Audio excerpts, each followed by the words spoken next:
Good evening, and welcome to the Northampton School Board meeting for Thursday, December 20th, 2018. Call the meeting to order, and we will begin with the approval of the minutes from November 15th.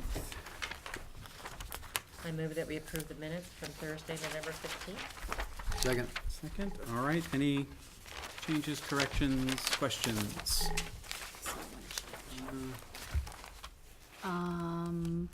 Yes, on page 4,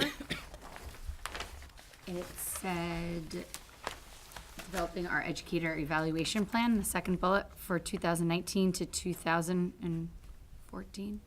Oh, yeah. That'd be tricky. That should be to 24, right, 2024? 23? Yeah, 19 to 20, A 4-year plan. 5-year. 5-year plan, 24. 2024, okay, great, thank you, good catch. Anything else? All those in favor? Thank you, and we have the minutes from December 10th. I move that we approve the minutes from Monday, December 10th. Second. I have corrections. There are 5 places where I'm referred to as John Sununu, not James Sununu. There you go. Common mistake, no offense taken. My mom does, actually 6 places. 2 on the first page, 1 on the second page, and 3 on the third page there, between the public and non-public, so. That would be back when I started That's- teaching. Sorry about that. That's okay. You should hear my mom try to get it right sometimes. Which one of you? That's right. Okay, any other questions, changes, comments? No? All those in favor? Aye. Abstentions? 1 for Greg. Thank you very much. Moving on. Correspondence commendations. Yeah. Tracy. So we have 4 middle school students that spent a Saturday at the UNH coding robots: Gabriella Tadaro, Laird Sullivan, Tony Piotrowski, and Rourke Lee. They did a great job and accomplished many of the target missions. Our school came home with the 2018 Inclusiveness Award, which you get for having the highest percentage of middle school students coding. So Great. we thought that was really, That is really really great. great. So thanks to Brenda Tharp, who's worked hard with these students, along with these students. So that was pretty good. Great. Yep. Thank you. You're welcome.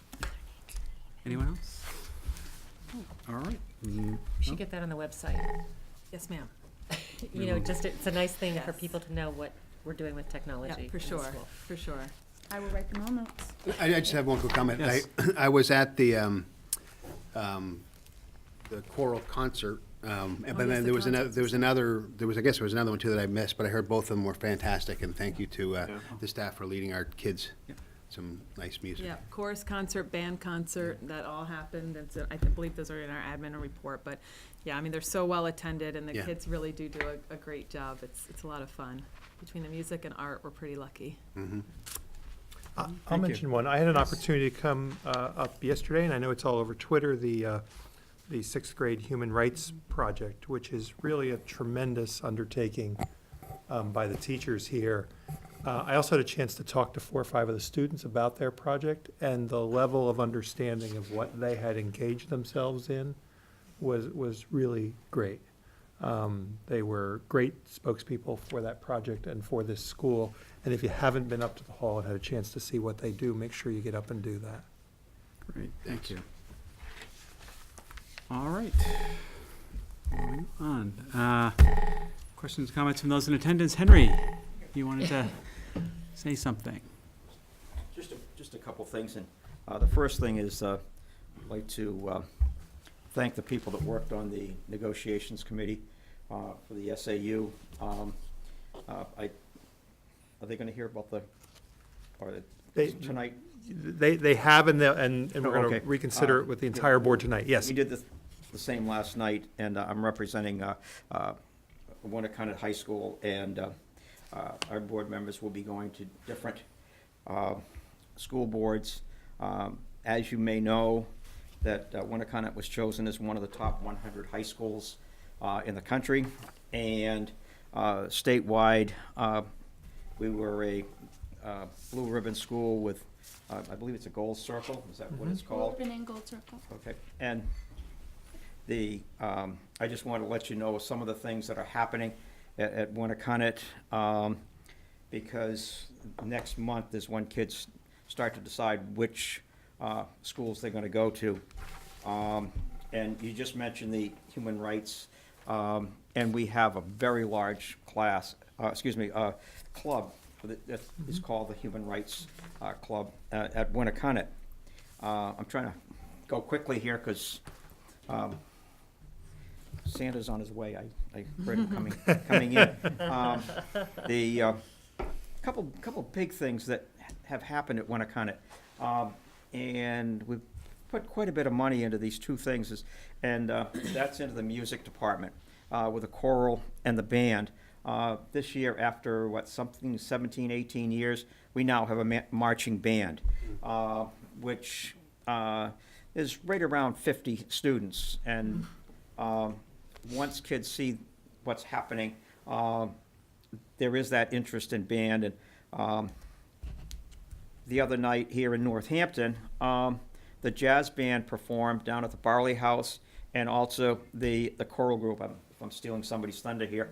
And the place was packed. And Greg was just mentioning this, that the number of people that were there. This is a fundraiser, and you're going to be seeing other fundraisers for the jazz band, the choral, the band. They've been chosen as one of the many high schools in the country to perform at Disney in April. So they're going to be doing quite a few fundraisers in that respect. Also, the field hockey team was the state champs, and also the cross-country coaches were coaches of the year here in New Hampshire. So last year we had students that were accepted in, I'm trying to think, somewhere around, was it 120 or more colleges, maybe more? Everything from Harvard to the military academies to other colleges, private and state run. And that's part of this initiative, as well as the outreach programs that we have at Winnicott. And I get accused quite a bit for being the cheerleader for Winnicott. I'm excited about Winnicott, and I know several of you have students at Winnicott, and Winnicott has become a real safe haven for many kids, and also academic-wise. We've got some large classes, but we have some really small classes. Last year, I'm trying to get to this, is it fifth year math program that we have? I'm sorry. Oh, the new math Oh, the that we had last year, the BC. Calc BC? Yes. Yes, you started, Right. they started this year for 4 students, I Right. believe. 4 students. A first-year offering of Calc BC Correct. is being offered So, at the school this year. Can I say this gingerly? Many complaints over the years in education is schools don't do anything for the smart kids. Well, this is what's happening at Winnicott. We're bringing people in, we're bringing programs to all academic levels, and that was part of this being one of the top 100. And so I just want to I want to come in here and just let you know some of the things, because parents are going to be making decisions here in another few weeks as to where they want to go. And right now at Winnicott, we can match with any school in the country, whether it's private or public school, and that's a testament to the local school boards sending us great kids, and I want to thank you for that. That's any questions? Oh, come on, Greg. Right ahead, So Greg. you bring up a good point. Winnicott's come a long way, and I've had the advantage of interacting with some of the vice principals and talking about sort of the past. And perception is a lot. So what is Winnicott doing to sort of with PR for Well, themselves, to let the public know? that this- That's why I mentioned that our board members are going to boards like Northampton. And we've also talked about big banners to promote and our school. And on the website, that's been changed. So there's quite a few things that are going on. We have activities almost every night at Winnicott. If there's people that want to volunteer on this PR, I'm not being facetious. Well, you because see all the people here tonight that are listening to Right, you, so but- that's great that you're coming to the school board meetings. I've But been a here. lot of- but a Listen, lot of I've been people- here when it's been packed. So, So have I, but again, on both sides. Henry, can I just add to that, that there's been also, there's been a deliberate outreach, I know, by the administration to bring more of the elementary schools into the school for their events. So there've been a Right. number of events from Yeah. our various elementary Right. schools at Winnicott And this week. I've heard lots of great things about sort of the transition programs Right. that the school does. I think they've done some really good work with that over the last couple of years. So some of those things I think have been upgrades, but we always have room for doing more in terms of our outreach to kids. so that's Connecting to one of the parents others. that aren't hearing. The other is you going to Disney, kids doing things, and there's several things that are going on. Actually, coming up, you'll see Winnicott in the, goodness, I'm trying to think what the challenge is, Granite State Challenge. They're into that, and they just passed through the first round, so they're moving on. So, anything else? Greg's two sons are, I heard I saw the other piano night. and the saxophone section were particularly strong. As a matter of fact, they were. Thank you, Henry. Okay. Thanks, Henry. Okay, thank you. All right. John, I think, has something. Oh, John,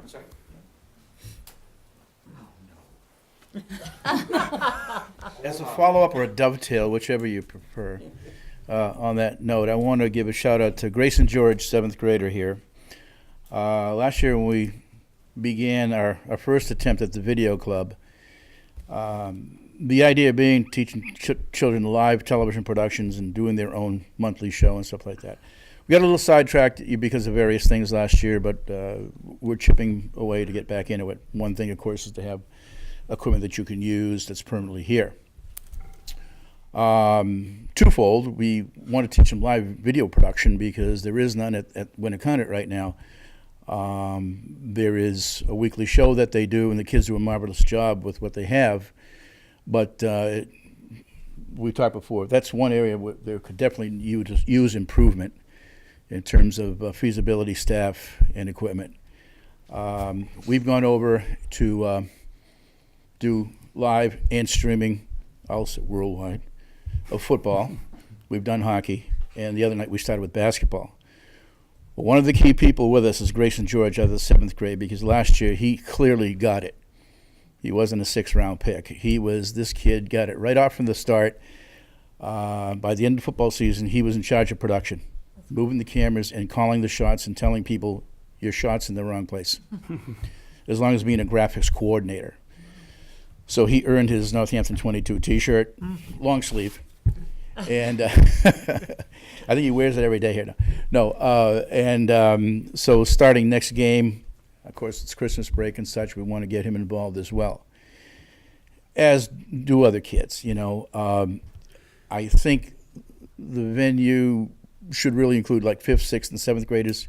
8th graders are going everywhere. They're going to interviews. They're going to, the heads filled, they're in the school play. They're in too many things to really concentrate on this. And last year was kind of interesting here because when I asked some of the kids what they wanted to do, it wasn't just running a camera. It was, I'd like to be a writer.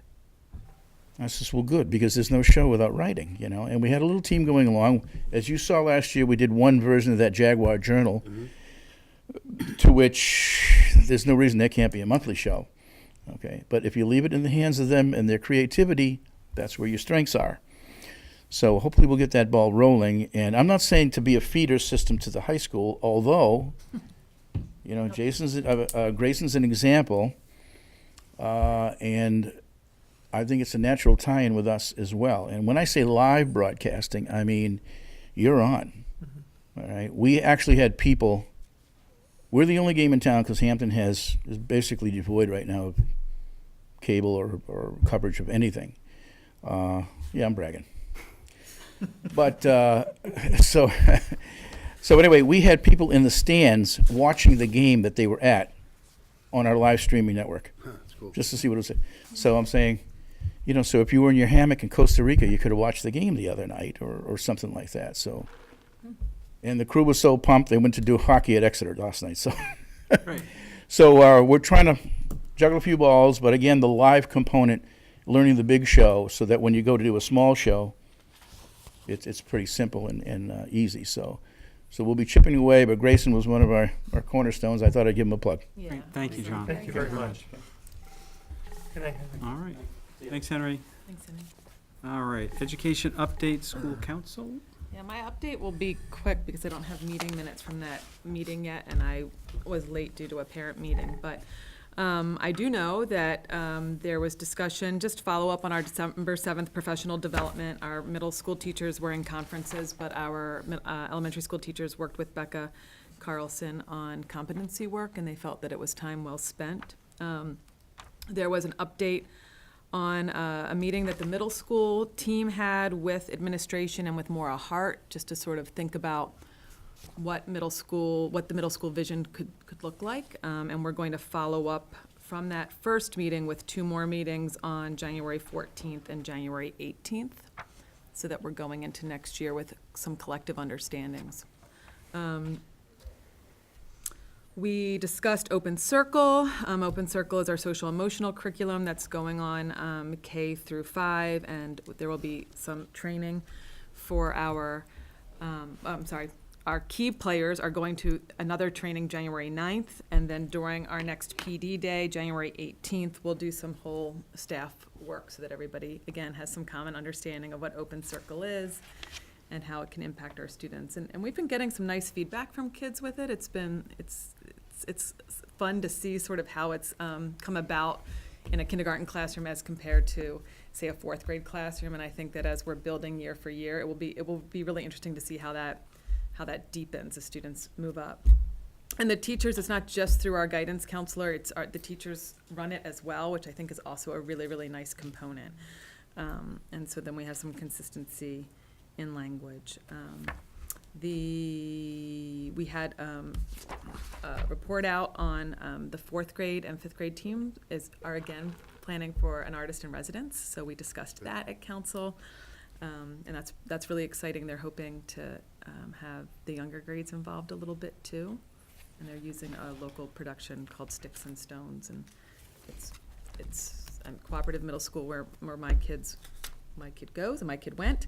They've done it, and it's a really fun experience. It includes music and dance and sort of graphics, and it's really about community building, which fits in nicely with us.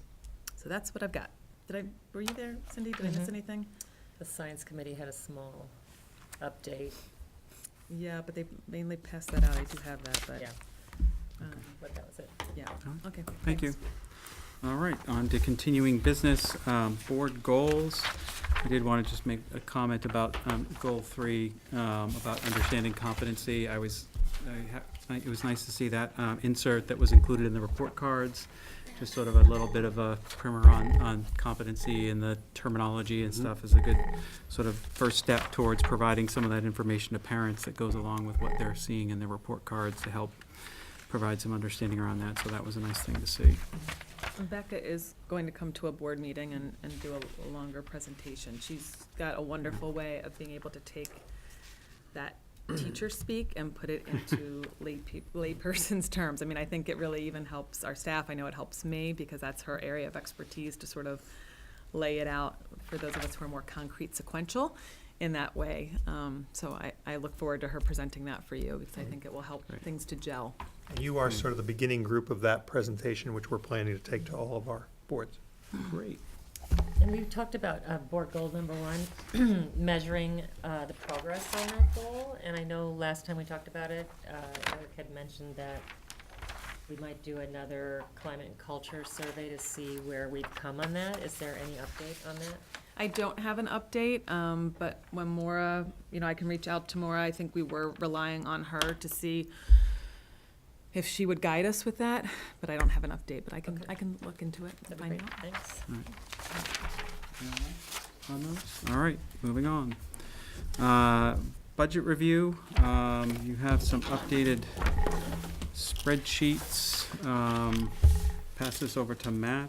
I know there was one change that we talked about, was it last week, that we approved? I can't remember. Was last week? Okay. Last week. All blends together. Yeah, maybe you could just review that again, since that was just in the conference room and not on camera, so. Absolutely. So the one change from the budget committee on the operating budget was the removal of the vehicle lease amount of $16,500. There was a suggestion to include that as a separate warrant article. As you know, the town typically, for any capital expense over $10,000, will do a separate warrant article for those type of purchases. They felt it was good to be consistent across both the town and the school district. Also, there's the thought that it would be a little more transparent to our voters. So, from our perspective, the administration's perspective, we're supportive of this route. I think the budget committee would be if we approve this proposed warrant article, it goes back to them. I don't anticipate anyone's gonna be opposed to it. They just thought it would be better to be a standalone. Yeah, we've all seen them, the town, the police cruisers and the other vehicles they buy are usually standalone, so that was their recommendation. So they voted to remove that 16.5 from the operating budget. So actually, they left $1 in They there, did. so I misspoke. It's actually $16,499. So the total budget committee recommended operating budget is $9,131,074, which represents a 3.47% increase. I think the spreadsheet that you have in front of you still indicates the 3.66 from the school board's recommended budget, but that is in fact 3.47, which is an increase of $306,227. So we are asking the school board to vote on this. And just for, Greg, you weren't there, the other small change that we made last week was in the salary for the, The education associates. no, The school nutrition. school nutritionist. So if, maybe you could give Greg My the. apologies. So the SAU had done a pretty extensive comparative analysis for our administrators across the entire SAU. And one particular department that really was under market value was school nutrition directors across all of our districts. So we did address all administrators in other districts. However, we felt, since we were, adjusting other salaries, we should also bring it forth to Northampton to consider. So for that particular position, we took a look at comparable school nutrition directors who live within 50 miles of Northampton, or work within 50 miles of Northampton, has a similar enrollment. That being said, there's not always a perfect apples to apples comparison, so we did normalize the salaries based on enrollments, as well as based on contract days, because oftentimes there are different number of days that position works. So that resulted in an average salary as well as kind of a range. So what we did was remove the outliers, so the lowest salary and the highest salary, and created a schedule and placed Northampton School Nutrition Director on that schedule to more accurately reflect that person's or that position's market value. So that results in approximate just over a $3,000 increase, about $3,100. Okay, thank you. Can I ask a quick question about the truck again? Yes. So, do we own the truck that we currently have, or do we lease the truck we We currently own have? So we're changing from in the past where we purchased to, in the future, we're gonna be leasing, which I don't have any opposition to. I'm just trying to make sure I understand, is it So school different? districts have this odd financing function where it's lease to own or lease to, They call it a lease purchase. and then you have like Oh, an gotcha. opt-out. And then It's really financing. It's not an opt-out, you have a dollar buyout. Gotcha. So So it this- really is This 16 is for the first how many years? First of 3 Three. years. First 3 years. It'll And then be- at that point, then we have the option to buy the vehicle. for $1. Right. We pay the 16.5 for 3 years, and then we can buy the vehicle out for $1. That's the way these work, that, But the very vehicle's gonna be worth more than 16,000. no, per well, year. that's the first of Per 3 years of $16,500 payment. So first we'll be 16, I paying got you. 49.5 16 a over year. 3 I years. apologize. I apologize. I Yeah, got so it. it's about $50,000. and then- I'm good now, thank you. And And that includes the plow package as well. So that truck's gonna be traded in for some unknown amount of credit? There will likely be a small, like trade-in $50. allowance. It's pretty good. All right. Definition right off. So we're essentially buying it, it's just wrapped up in a lease. Yeah, they call it's it, for all the municipal purchases, they call it a lease purchase for some reason. Because I think one of the things it needs to contain is they say it technically has an opt-out clause, so you could just walk away from it, and not be Okay. obligated. So, I mean, we do that That's for just- yeah. our copiers. no, like It's, after, for the first all year, of you could these walk type of away and just say, I'll give you the financed vehicle back and purchases. surrender it, so. Yeah. So, anyway, okay. So the other items that I want to address in regard to the budget, we'll get to the CBA. I believe that's the next agenda item. However, there are 2 warrant articles that, Sorry, but do we need a vote on the budget? yes, Okay, sorry. that's okay. I move that we approve the budget for the total of $9,131,074. Second. Second? Any other discussion? All those in favor? Great, thank you. All right, that's not, Getting ahead of myself. that's okay. Not like you.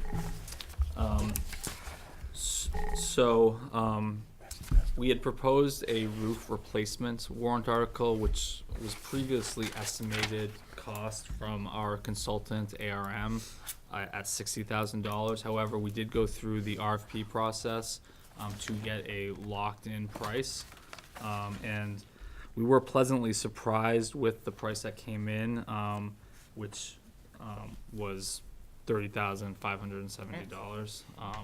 That it's actually slightly less. However, we're also rolling in the consultant's fee Okay, for the purposes of the warrant article. I will also note that as part of that RFP process, it included the garage roof RFP as an alternate, because that is part of the long-term maintenance warrant article. If you recall, that was one of the items included in the $65,000, and that came within our budgeted amount, is about $5,000. okay. So we do have that warrant article as well as the new truck lease warrant article that are need action for this evening. So. Okay. And then, the dollar amount on the C negotiations hasn't changed? That has not changed, Okay. however, I did want to vote again, so we weren't all there the first time we approved that. so it's certainly at Yeah. the discretion of the board, but I do have the PowerPoint prepared if you'd like me to run through the presentation again. Would anyone like to run through the presentation again? It's compelling content. That's good, All we right. remember it. All right. So we have a few, so we'll do these one at a time. Do you want to do the first one? Yeah. that- I move that we approve the C negotiations and create a warrant article for the amount of $146,926. Second. Any discussion? All those in favor? Great, thank you. I Oh. move that It was Aaron. Yeah. 146,926. Thank you. And I move we establish a warrant article for roof replacement at the sum of $30,570. Second. Any discussion? All those in favor? Aye, thank you. You got, okay, thanks. Okay, and lastly, I move that we establish a warrant article for a new truck lease at the amount of $16,500. Second. Any discussion? All those in favor? Great, thank you. And That's it for those. Oh, and we voted on the seat contracts. We took care of both of those? Okay. Great. Yeah, but it doesn't affect the rest of our budget. New business, we have the school calendar for 2019, 2020. It's never too late to talk about next school year. Never too early to talk about next school year, excuse me. So we're very pleased to recommend this calendar, where I will say we got a lot further in terms of standardizing some key elements to our calendar than we had originally set out to do.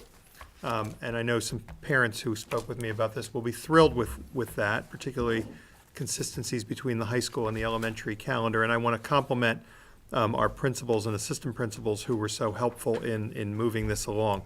So we were able to standardize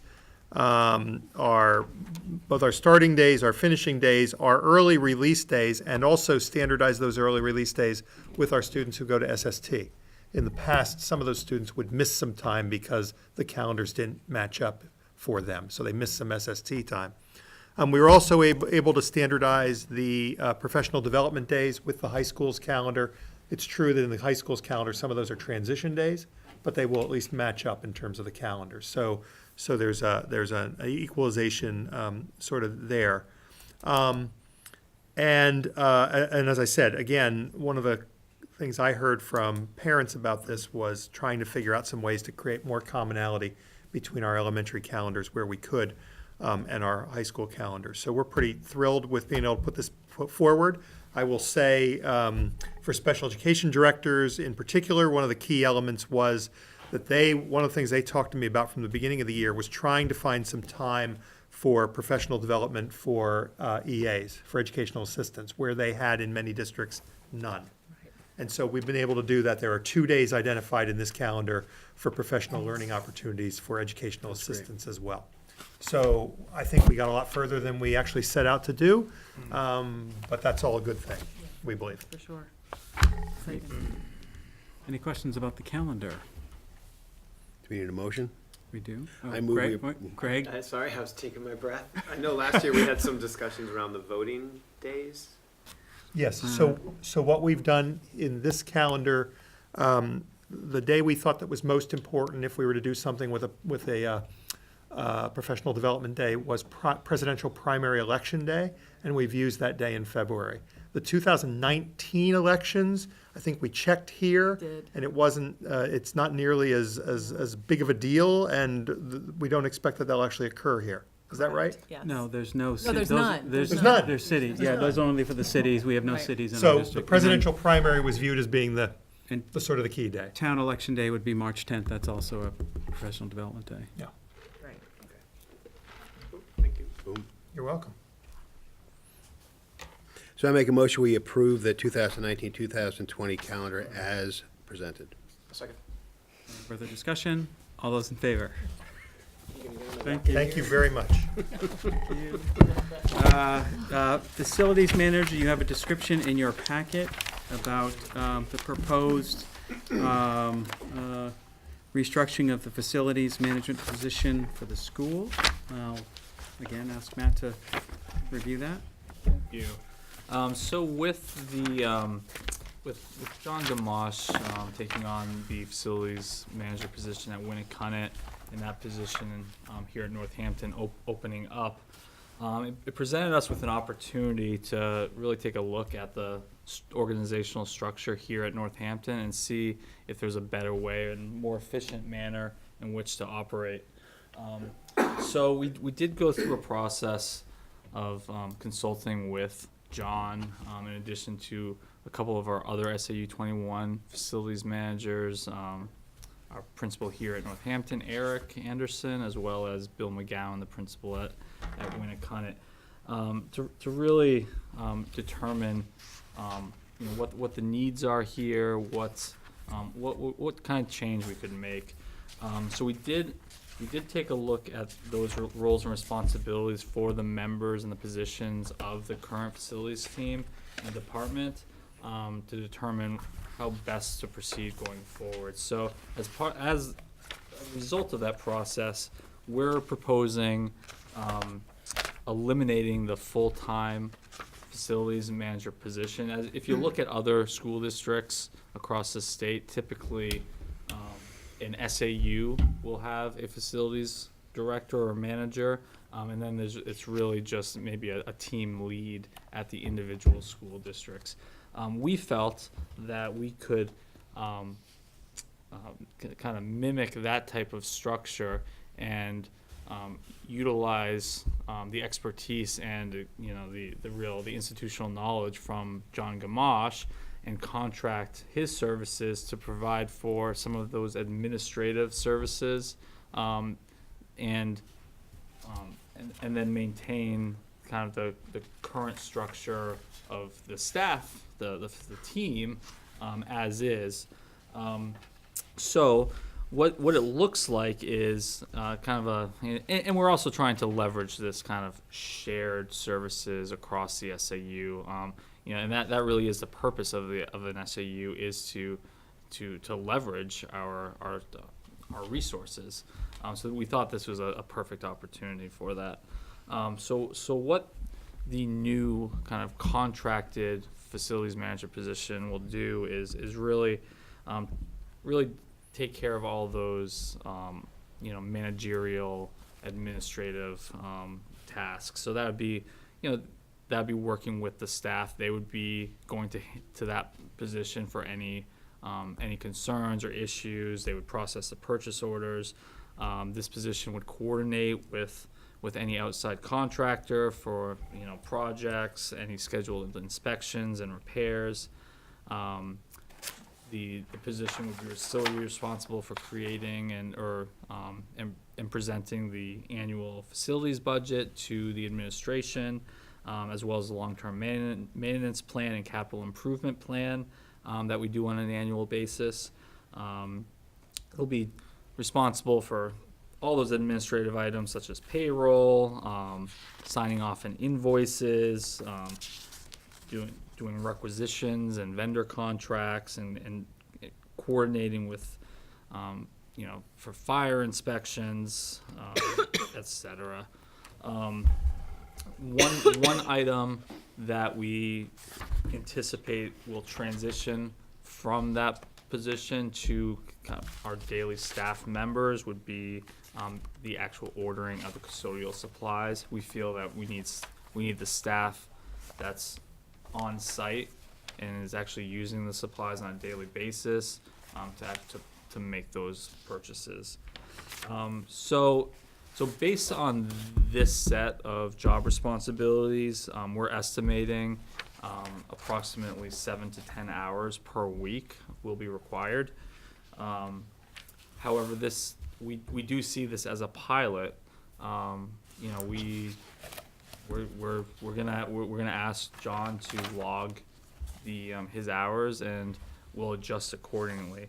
However, we are proposing to compensate him at a rate of $1,000 per month.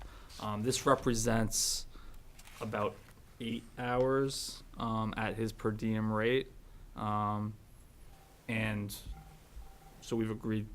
We feel that this is a good start for this 6-month period, and should it need to be adjusted at the end of this 6 months, we can always revisit that, whether that's moving it downward or upward.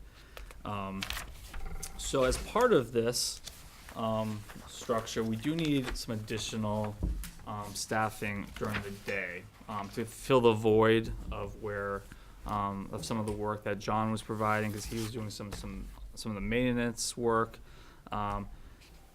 So we had initially thought that we'd hire a maintenance supervisor, similar to the maintenance supervisor we have at night. So we'd have a day maintenance supervisor and a night supervisor. However, after speaking with John and with Dr. Anderson, we determined that we could really benefit from someone that was more on the custodial side and could fulfill some of more cleaning of the bathrooms and just general custodial duties. They would also be responsible for light maintenance work. A major job requirement would be snow removal. So they'd be the morning snow removal. The night supervisor, who is already the responsible for snow removal at night, would maintain that portion. And then it would, and then obviously, as you know, for any snowstorms that were above 8 inches, those substantial snowstorms, then we outsourced to our to Jones Brothers for that snow removal. And then we'd maintain the night maintenance supervisor in that current role, who would take care of any major maintenance issues that could not be addressed during the day. So we did meet with a few of the night maintenance supervisor, as well as a few of the other custodial staff, to explain this plan of action. We feel that this will work. However, we made it clear that this is a pilot program, a work in progress. We can make adjustments as we proceed. There may be some items or issues that occur that we are unaware of or did not foresee. But the nice thing is this offers us flexibility. So we do plan to assess this plan as we move forward. This will be an ongoing evaluation as we go. We want to solicit feedback from the team and from the administrators, but we will have a formal assessment period in April to really do a deep dive and debrief into how this program is working to determine next steps as to whether we want to continue into the 2019-20 school year or maybe change the structure. Or maybe it's not working at all, and we go back to a manager structure. So we have included the job descriptions for the daytime custodian that we're proposing, as well as the nighttime maintenance supervisor. And we are asking for approval to move forward with this plan. Currently, we have a long-term sub in the daytime custodial position, at which point, upon approval, we'll post this position as a permanent position. So, Questions, Tom? So thank you. Thank you for thinking about new ways to do things. I appreciate that. When John was here, how many staff were on for facilities during the day and how many were on at night? I was trying to understand the counts in the current and proposed. I want to say at night there is 3. Mm-hmm. There's the man supervisor and then 2 just custodial staff. During the day, it's there's some part-timers there. So we had 2 part-timers. Did we have a full-time? No. There's just the 2 part-timers. So they equal 1 full-time equivalent? Or 1.5? Yeah, closer to 1 than 1.5. Okay, 1, okay. That's fine. I'm just trying Because to count. it was actually kind of a shared service with the school nutrition Right. Yep. department, and a large part of their role was in the kitchen, the cafeteria. Gotcha. During the lunches. and stuff. So when John was here, there was 2 part-timers, which equaled 1 full-time equivalent, plus John, so 2. And then at night, there were 3, so a total of 5 to take care of the building. And under the Roughly proposed, 5, yeah. there'll be one during the day or 2 during the day? One full-time. 1 full-time during the day, Dedicated staff. Right. and then still 3 at night. Yes. So we're really saving 1 person, but we think we can get the work done by having John work 8 hours a week on the administrative side of things. Correct. Okay, perfect, thank you. The part-time responsibilities we're eliminating those? They would be absorbed in this full-time daytime Okay. custodian position. Okay, just one.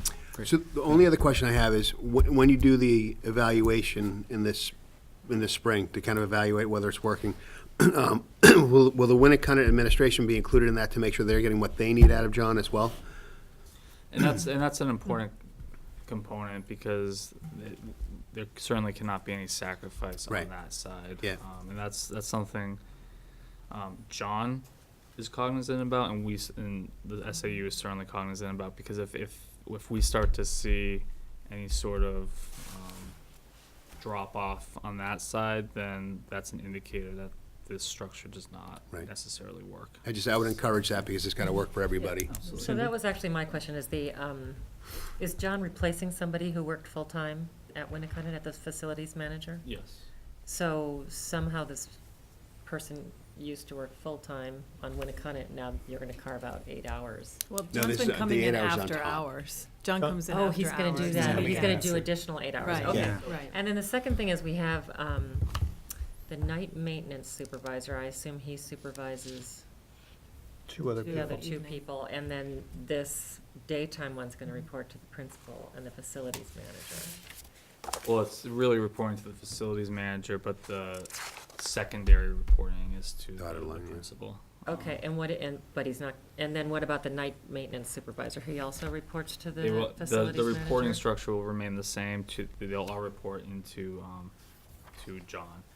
Of course, we've included the principal in the job description because that is the principal is always, He's The present. owner. Ultimately responsible. yeah, he's the CEO, but we want to be explicit that that's a secondary point of contact, because there will be times when John obviously won't be on site. So those 8 additional hours, are those here in this building? For John? Not necessarily be on remote. site, because a good amount of this work is Administrative. administrative, when he's working Right. on his, but I would say that most of it will be on site. Right, all the supervisory stuff has to be Right. on site. Okay. Which begs the question in terms of communication, because when John was here, people could see him, tell him what needs to be done, and pass information.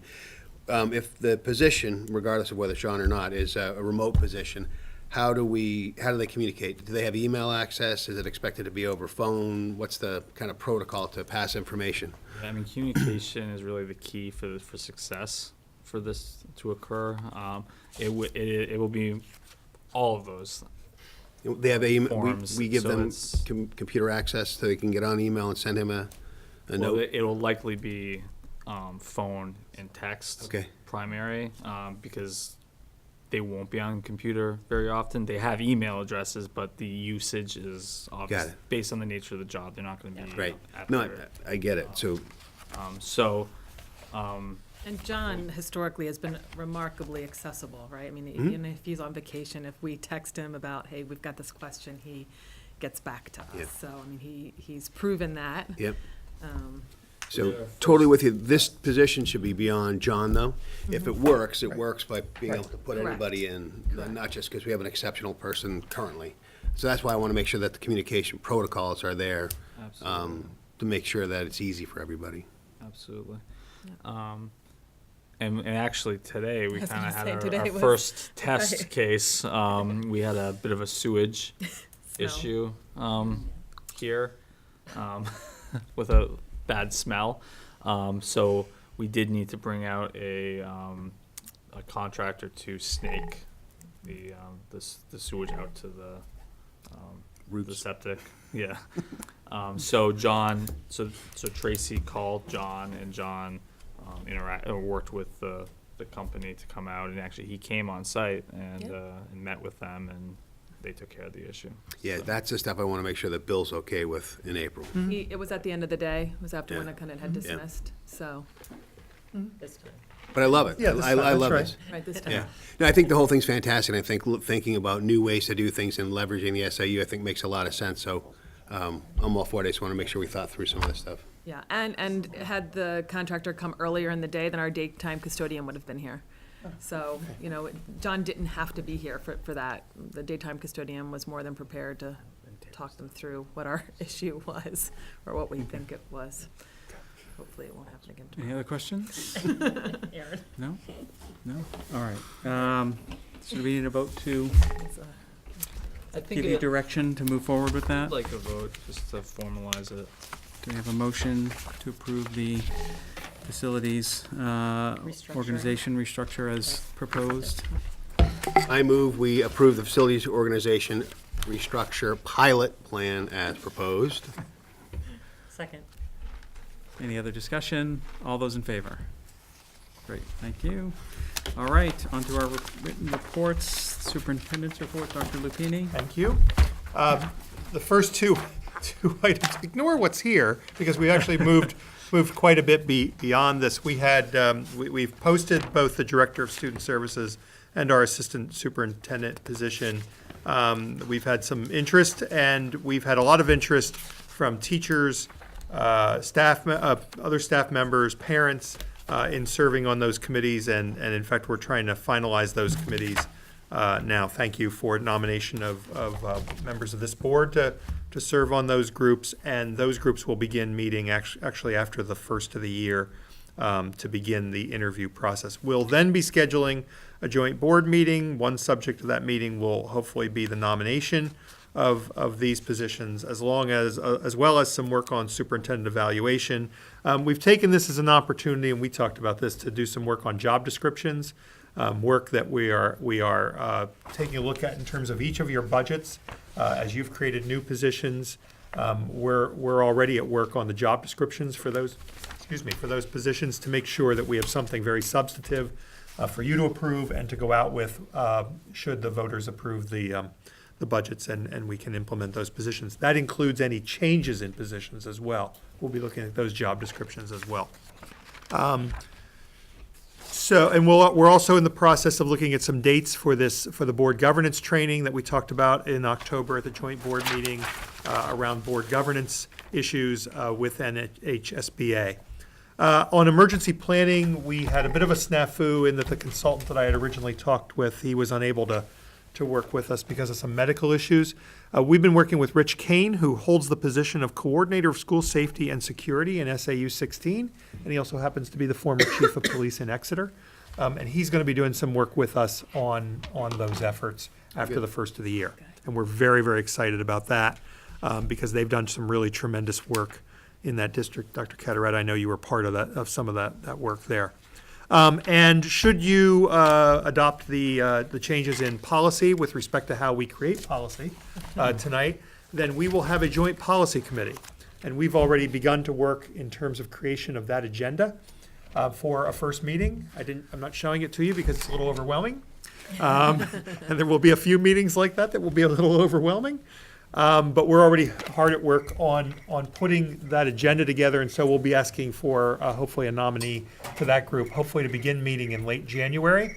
And I want to say that one of your teachers, Dana Babiak, who's been tremendous in helping us with those efforts. She wanted to get involved as part of her administrative training program that she's involved in. She wanted to be involved in this particular project.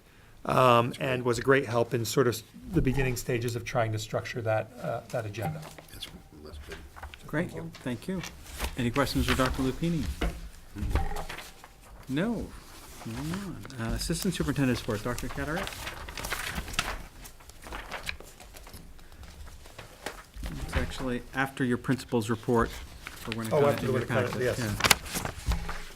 Right. Yep, go ahead, please. I'd like to first highlight the work that the reading specialists across the different districts in the SAU are doing together in our further continuation of alignment. And we were reviewing the RSA 200:59-62 regarding dyslexia, decoding, and different challenges that developing readers may have. And we found that although we may not all be doing the same screenings, that we have certainly been really proactive in using best teaching practices and identifying our students and getting them the services and monitoring them as early as possible. But we are formalizing some different documents, looking for some consistency across all of the SAU schools. If Henry were here, he could see some more promotion as well for the freshman project discovery that took place in the past through November, right after just before I wrote the report, seems like a long time ago now, and that took place over a period of 3 days, and the cafeteria was full every day with a lot of visitors and kids really able to talk about their passions and their interests, which then kind of leads into a highlight that I wrote in conjunction after speaking with Dave Hobbs for the Seacoast Southeasters group, which is our superintendent's group of instruction and how we promote our different schools. and took the topic of student agency as it relates to competency work and highlighted different ways that we're looking to continue to build the competency culture at Winnicott and have kids be able to advocate and be involved in things that they're interested in, and one including the extended learning opportunities and how they've worked on flexible scheduling this year, and also using them, the ELOs, for a way for credit recovery as connected to the competencies. If a student didn't meet a competency the first time around, it's a way for them to recover that competency in a different way, perhaps as demonstrating the skills versus some of the traditional ways that they might have been assessed or tested on something. So there's some extensive things there that you can look at and read regarding those different opportunities. Really proud of the school for the work that they're doing as we continue to look at ways to have this student agency happen in all of our schools. We're continuing our work with John, spending time in the schools. Can look at the part of the schedules here that we have coming up, as well as trying to have the schools be able to work with one another when he's in their different buildings, sending reps if at all possible. And as far as professional development, we have the draft of a video made for the professional development plan as it exists, and we're ready to edit that as soon as it's completed for our next 5-year plan for that as well. And something that I think was very successful, and Tracy was certainly a huge help in this training and validation. I had a representative from the state come to meet with administrators and people that write the grants within their buildings, because we want to look at getting the most use of the funds that we do receive and are allocated, and providing resources for all of our schools. And again, how can we have economies of scale to do that? So we had some great discussions and looking at the new different guidelines, because they're always changing what can and can't be approved and how at the state level. And we have some Title IV grants, and really looking at unique or ways to consistently use our Title II money. So that was really beneficial, and the new administrators got to benefit from that as well. And I know that we were all praising Tracy for the way she writes her grants and using some of that language. So I look forward to a larger proposal here for how we can get the most economies of scales and efficiency across all of the SAU districts. And the last one, just commendating some of the people in the district that participated in the LAS Turkey Trot. Cool. That's a great fundraiser. So they did very well this year. Perfect. Is that grant training something you do every year? No, Sounds beneficial based on frequency of policy change and Yes. understanding. I was really good feedback Yes. on it, and I'm talking to Dr. Lupini on a regular great. basis to do a recommendation before I leave. I'm looking at how to structure the grants to be most efficient for the SAU, and then also looking for additional funding sources, competitive grants. Thank you. Yeah. Oh, all right, moving on. Administrative report. Tracy. So you have Eric's report, and some of it I reiterated. I just want to say, this month, we've had just a lot of community building. So with our staff, we have a monthly breakfast, and the staff who ran it this month did a whole Elf movie theme and dressed up and made, great. It was just a lot of fun. So it wasn't just breakfast, it was a lot of fun. There were pictures taken, that sort of thing. Then on the 14th, Pal every year gives us this great box of cookies for all staff members. My own kids really look forward to it because I'm not much of a baker, so they know that's their Christmas cookies for the year. And they dive right into it. So thank you, Pal.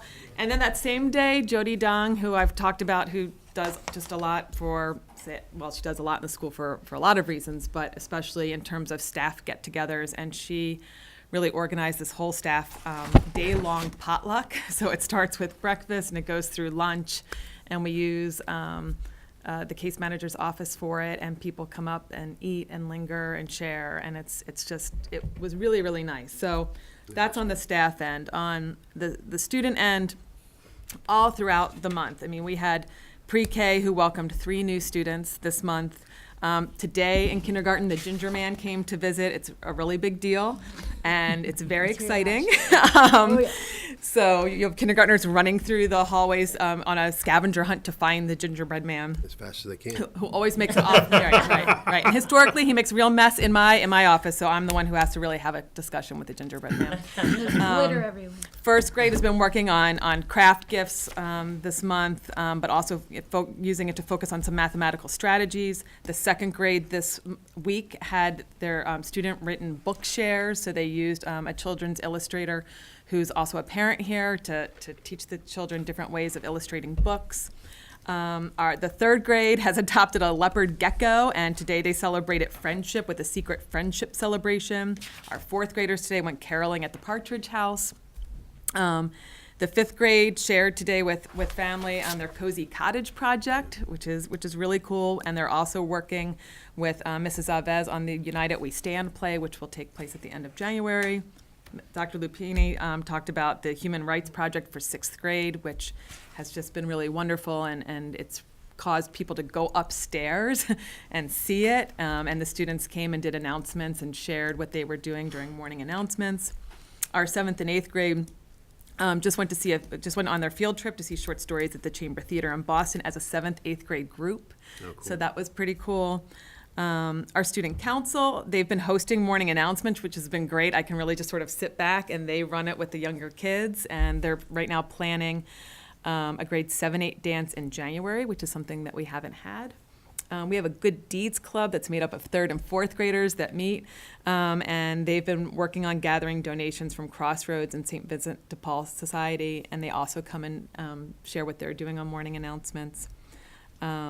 And then we have Erin and Lori Berry and Becca, who are working on a spelling bee and geography bee.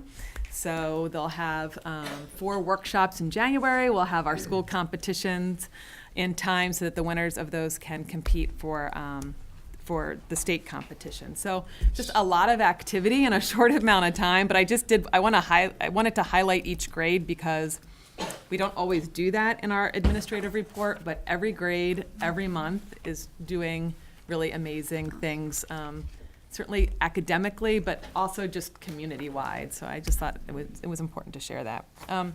Dr. Anderson did want me to point out the link to the visioning for the library learnings commons. I do have it if you want to watch it. I mean, you can get on it on your own. It's totally up to you guys. Would you like to see it?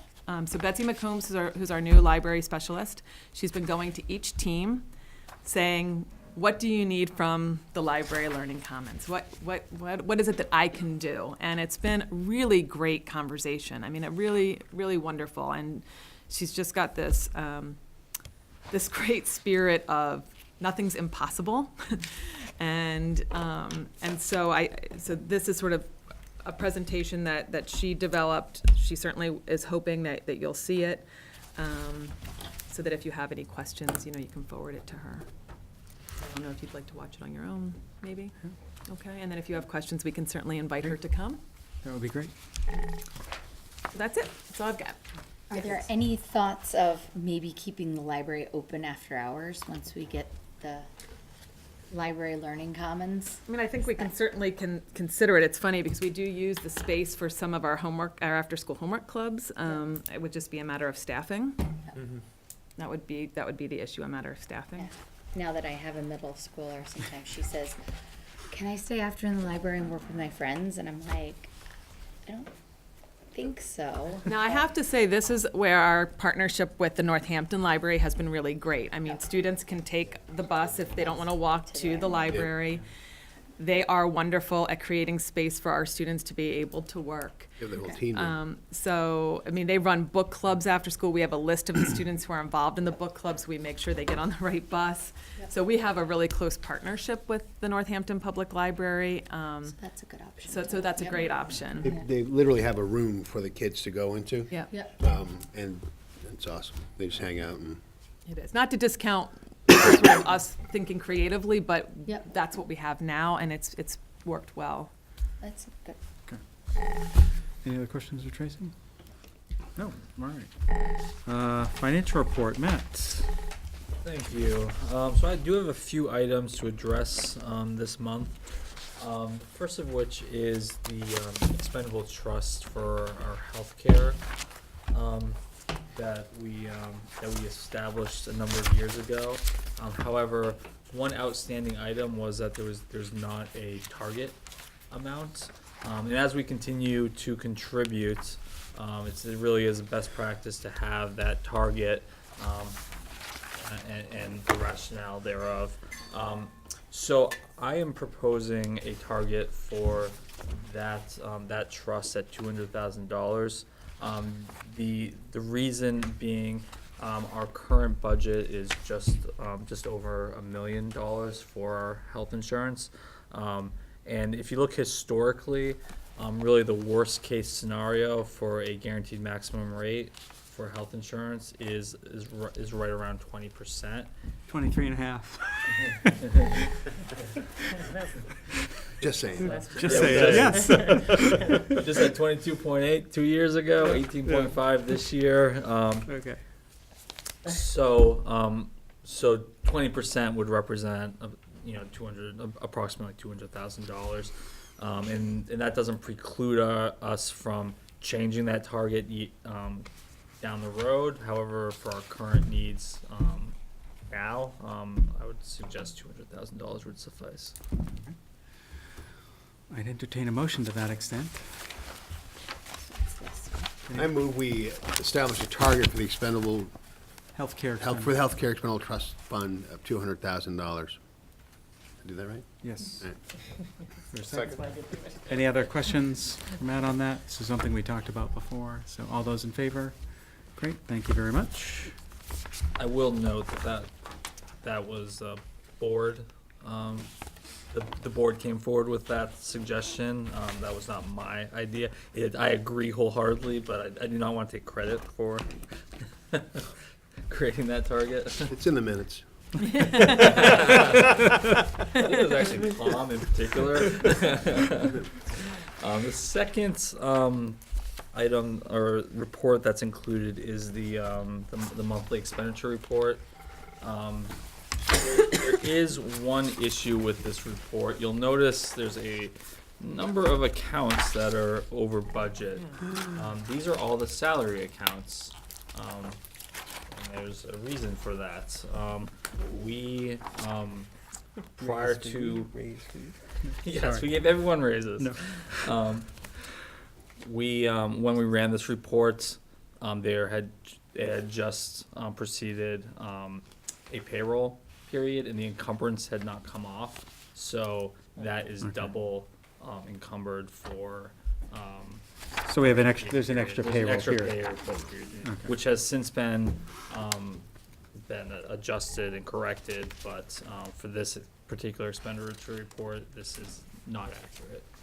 The salary. I'd be happy to answer any other questions or non-salary related questions about this expenditure report. Nope. So the third item is a report that Dr. Anderson provided in regard to funding for field trips. So at the last board meeting, the question was posed as to how we fund our curriculum-based field trips. There's a piece that is funded via the operating budget, but there's other funding sources as well. That includes PAL, People Active in Learning, our Northampton's PTO, as well as parent contributions and fundraisers. So what Eric did was he created a list of all the field trips by grade, has included that in this report. And then he took a look at last year's field trips and broke it down by operating budget, which funded $50,165, and then parent contributions and fundraisers represented just over $1,500. PAL contributed $5,900. And then there was an additional almost $6,500, which was also in the operating budget, but out of the transportation account.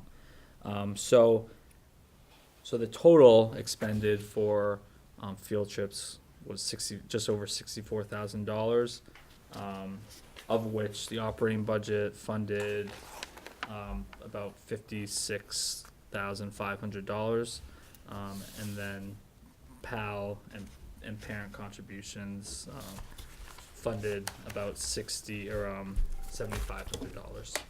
So he also took a look at this current school year, and you'll see that there's similar numbers.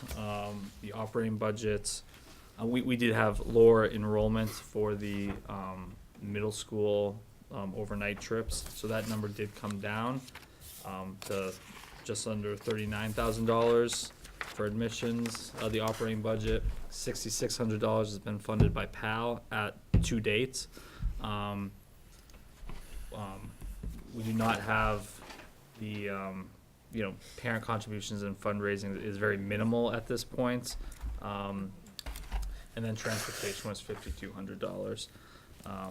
So as we look forward,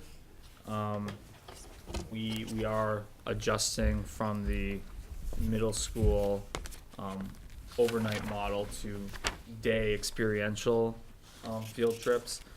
So the admissions, we do anticipate being lower, so the operating budget has budgeted $20,000 for those day trips in addition to the K through 5 trips. We've budgeted $8,500 for transportation. And then we do anticipate that there will be a small amount, but it will be minimal, will be contributed from PAL and from parents and fundraising. So I'd be happy to answer any. And we've also included a kind of a spreadsheet of the actual costs, K through 5. I'd be happy to answer any questions in regard to this. So I have a comment and then a quick question. My comment is, especially with the changes with field trips from the past overnight to where we're going to, I think it's really important that we get this right. In my opinion, and I'm open to conversation about it, if they're curriculum-based field trips, I believe that they should be budgeted for in the operating budget. PAL is nice, but there's a disconnect with PAL and the budget because from my understanding, PAL doesn't always know what's going to be expected of them, so they can't plan for it, and they have to run fundraisers, and it's not guaranteed that they're going to get that money. I really look at PAL as student enrichment, so an artist in residence, perfect for PAL. Books for the library, perfect for PAL. The student activity fund may be perfect for PAL donation. Curriculum-based trips, I don't think we should depend upon a volunteer organization to fund for our students, in my opinion. And I think it's important that we back into the number and get it right because it's a big change, and I'd rather err on the side of caution and do it right and have the funds to do it than not. Just my opinion.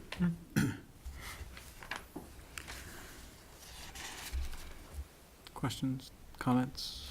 Did the 28.5 include an assumption that PAL was gonna contribute to it? No, There- it's not included in the Not 28. included. Oh, Well, not, there's- yes, there right is- there, not included parent funded. But That's do not, they need it to do but the? there is an assumption that there will be minimal funding needed from PAL. It won't be much, but if you see in the last paragraph,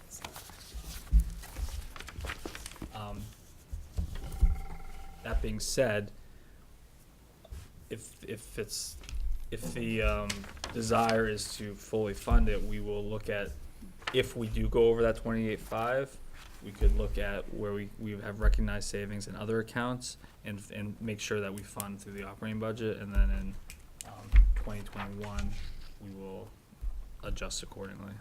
So if that's the board's desire to fund all these curriculum based. I mean, I don't know that it is, it's my No, opinion. I mean, I agree with you, Yeah. Tom, that we should budget for them and that the PAL should be, add on outside of these curriculum-based Right. field trips for enrichment or other types of, activities. So, especially with this change from the overnight trips to day trips, I don't know what the right number is. I think that's probably hard to estimate. We've gone from, it was $35,000 budgeted for this year and, almost $50,000 for those overnight trips in the previous 2 years, to $14,000 for the middle school for next year. So, I don't know, is that the right number? I'm not sure.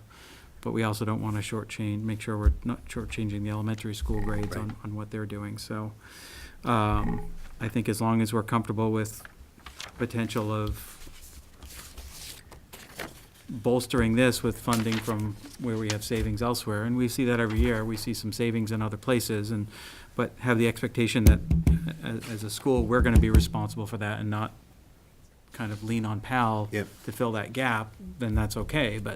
And we'll have better information after this next year on sort of whether this number is right or not. I don't want to say it's a Yeah. crapshoot, but to some degree, it's something new, so we don't really know, so. The flip side, too, is making sure that we don't limit the teachers' proposals because they think there's no money in the budget. Right. Right? And then, and especially if that becomes some sort of a message to the community that we can't go on trips because it's not in the budget. Right. Because that's just not the case from my perspective at all. No. So I guess my agree. question would be, are all out-of-school trips considered curriculum-based? That would be a good question. I mean, it would be my I'm assuming. It opinion would that yes. be. I mean, I think Yeah. the Right. teachers are Everything- really thoughtful. everything here is. Right, are Yeah. really thoughtful in Yeah. where they're taking the Right. students, and there's a connection back to the classroom. So that would be really easy. We get the list of everything and figure out how to fund it. My question on PAL is that since it's a parent organization, they can sort of donate at their will. And I do agree with you, Tom, that we should be funding our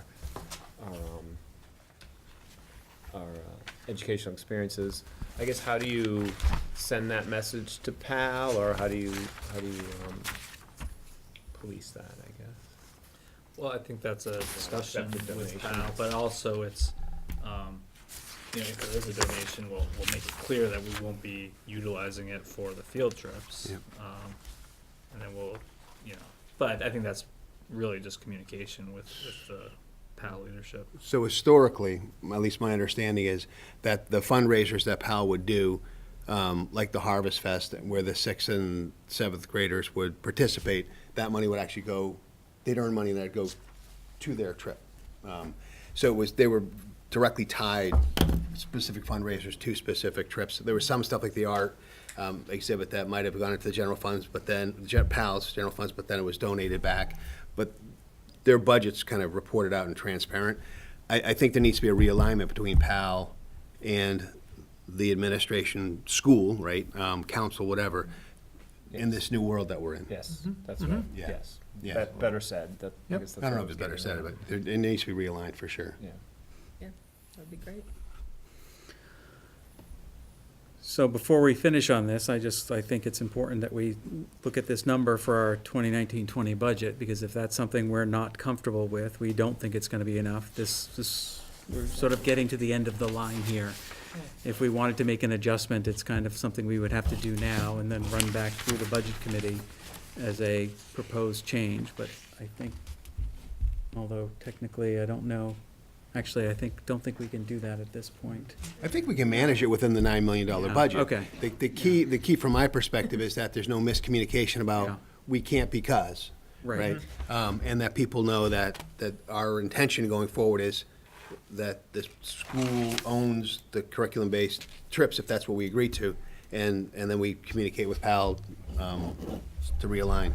I think that's the key. We can also help with some of this. We have at least one other district that sort of thinks in grade spans, and they have a plan, like sort of a long-term plan and a process by which trips are added to that plan or substituted for that plan. They're generally a planning process that goes on sort of a year in advance, and then trips are changed for the next year. I mean, that's sort of a shift in thinking right? would be wonderful. But we can help, we can sort of help facilitate that conversation. To plan We for love field plans. trips would be lovely. Yeah, I would- Yeah. like, you know what's out there, and you can Yeah. plan for it, and you know And then you exactly can what budget. it costs. We love it when a plan comes together. So- Okay. But the way I would say, I'd have Yeah, I to love that. Great. take it on faith that the 28.5 is, I don't know what it costs to go to. And, Old Iron sorry, Springs, I'll like- retract my first, we're gonna have to take it on faith because it's out of our hands at this point in terms of the bottom line, so. But we're we don't wanna saving be, the we, facilities. again, to our administrators, we don't want teachers to feel constrained in looking at a number that if there's a worthwhile trip, we want them to do it and we'll find a way to make it work.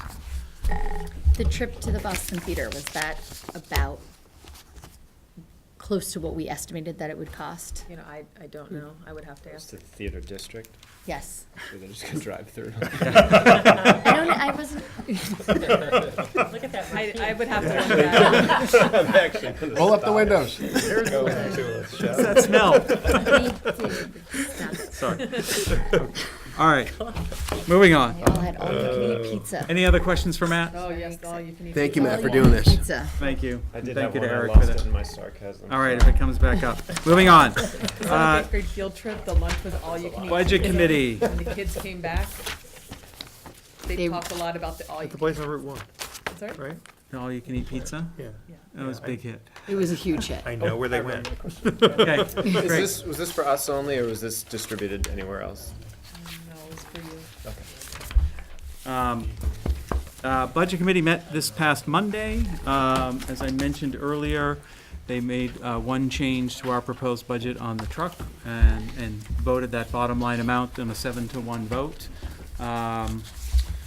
That will move on. They will consider our warrant articles on January 3rd. We didn't get to that at this point because the warrant articles need to be drafted. So they will consider all of these warrant articles at that time. And I will note, actually jumping down, you see your next meeting dates, the Budget Committee has set the public hearing for January 3rd, I'm sorry, Monday, January 7th at 7 PM. That will be the Budget Committee's public hearing on both the town and the school's budgets. 7th? What day? January 7th? No, 7th. Then it's a January type- 7th, then it's a Monday, typo January down here. Oh, no, separate from this. This is our, Thursday, January 17th is our regular meeting, but in addition to this, the Budget Committee set their public hearing for Monday, January 7th. Right. Roger. And that's usually not a long meeting. It's just to get public comments on the proposed budgets. And then in February, we'll have our deliberative session, so. But, you know, there were some good questions from Budget Committee members. Matt did a terrific job presenting everything and answering all the questions. You almost And, convinced everybody. And, Yeah. I So- thought I did. well, we'll see if we can get another vote and get it unanimous, so. Yeah, I mean. We'll see if we can get It another makes a vote. difference on election day Yeah, sometimes, right? It does, it helps, so. In any case, that's the Budget Committee, so What time I, is that meeting? Monday, January 7. 7 o'clock? 7 PM. Your facilities report is in your packet. Town CIP is on hiatus. You have a principal's update from Winnicott, and Henry gave us a terrific Winnicott update. So that's it for our written reports. Moving on to personnel, you have a letter in your packet from Wendy Crowley, who submitted her retirement letter, which we will accept with regret. Wendy has been here for many years, so it's a very well-earned retirement for Wendy, and we look forward to having her for the rest of the year. And we thank you. And that was it for retirements for this year. Under policy, we have the policy on policies. That's right. The adoption of BGAA. The reason the other three policies are listed, if you remember from last month, is that they will go away with the adoption of BGAA. So we had our first read on BGAA, titled Policies, Policy Development, Adoption, and Review. This would be our second read, and if there's no objection, we would entertain a vote to approve this policy. And as Dr. Lupini said, it would be, in conjunction with that, we would cancel policies BG, BGA, and BGB.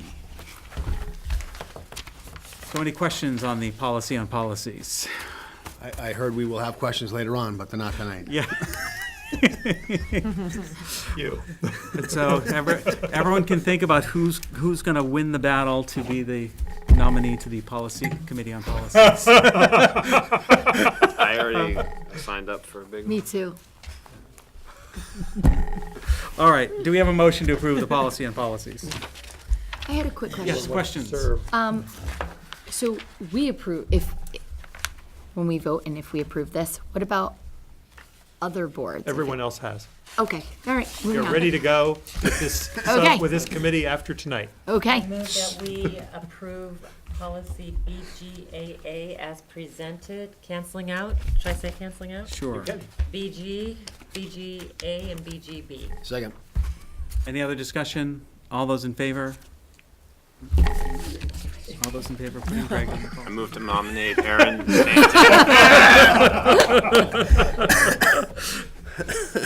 All right, and that would it. As we mentioned, our next meeting dates, we have the public hearing on Monday, January 7th at 7 PM, and our regular meeting will be Thursday, January 17th at 7 PM. And unless we have, I have one more thing to note. I should have mentioned it earlier. Rick Stanton came last month and talked about a proposed warrant article for a school resource officer.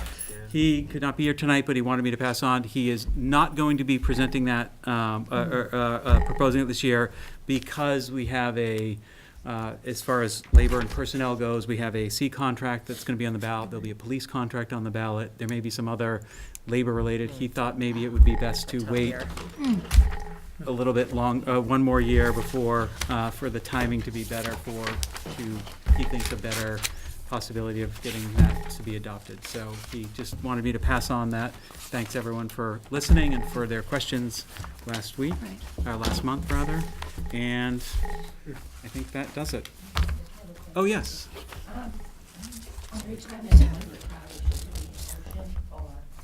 We don't need to accept the retirement, do we? I don't think so. No. Okay. You cannot return. Yeah, Yes, denied. all right. She's earned it. But we will entertain a motion to adjourn. Come on, Aaron. I move that we adjourn the meeting at 8:30. Do we have a second? A second. All those in favor? Thank you. Thank you, John. Thanks, John. Thank you.